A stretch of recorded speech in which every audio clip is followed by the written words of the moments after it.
tudo bem? Tudo certo? Tudo ok? Olha a gente de novo aqui, concluindo o nosso trabalho acerca da escravidão. Acho que este é o quarto vídeo, ou quinto, que a gente traz aí a proposta do trabalho acerca desse povo forte, valente, que ajudou a construir a história do Brasil, com muito sofrimento e com muita força. Né? A gente viu, vai fazer uma revisão bem rápida aqui, a gente viu nas aulas passadas, primeiro que eles vieram da África, atravessaram o oceano, né? Nos navios negreiros, também chamados de tubeiro, porque eles vinham em porões, em péssimas condições.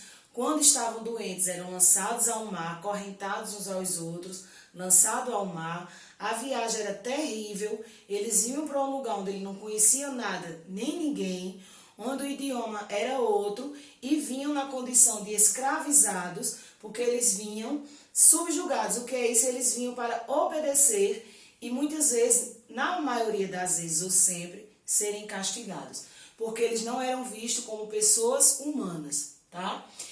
Só que ao chegarem aqui, nem todos aceitaram isso de forma calma e natural, né?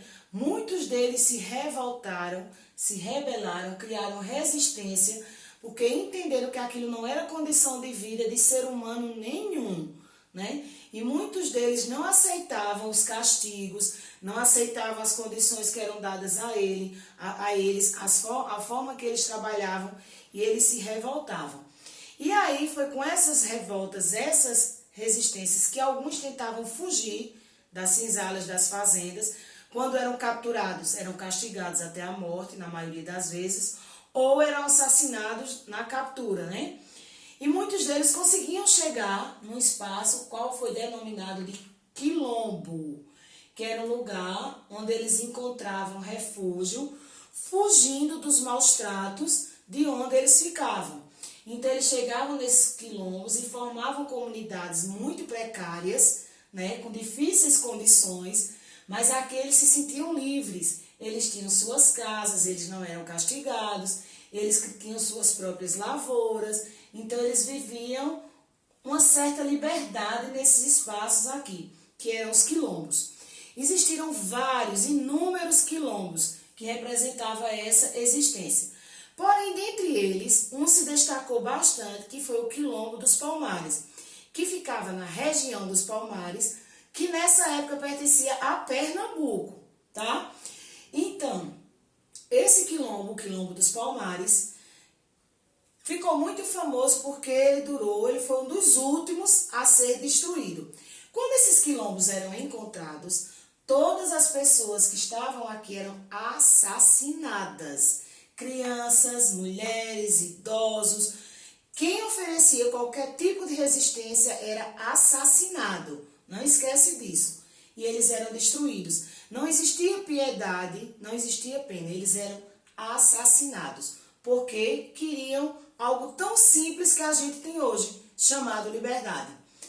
E esse Quilombo dos Palmares teve o seu principal líder, Zumbi dos Palmares. Só que antes dele, o primeiro líder foi o tio dele, chamado Ganga Zumba.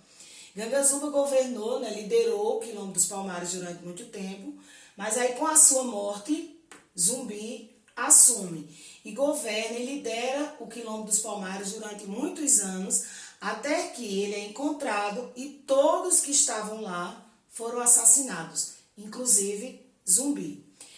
Os negros, eles tinham uma forma assim muito especial de oferecer resistência à escravidão, mesmo estando dentro do espaço onde eles trabalhavam, quando eles tinham essa liberdade, que era através da sua fé, que era através das suas músicas, dos seus instrumentos.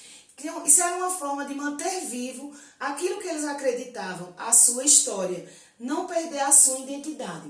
Aqui, por exemplo, a gente tem uma roda de capoeira, que hoje é muito valorizada, né? Muitas pessoas, independente de serem negros ou fazer parte da cultura africana, gostam. Eu, por exemplo, gosto bastante, né? Não sei nada sobre a roda de capoeira, mas tenho profunda admiração por esse jeito esse gingado, essa forma de dançar e de lutar que eles utilizam. Então, aqui a gente tem uma roda de capoeira.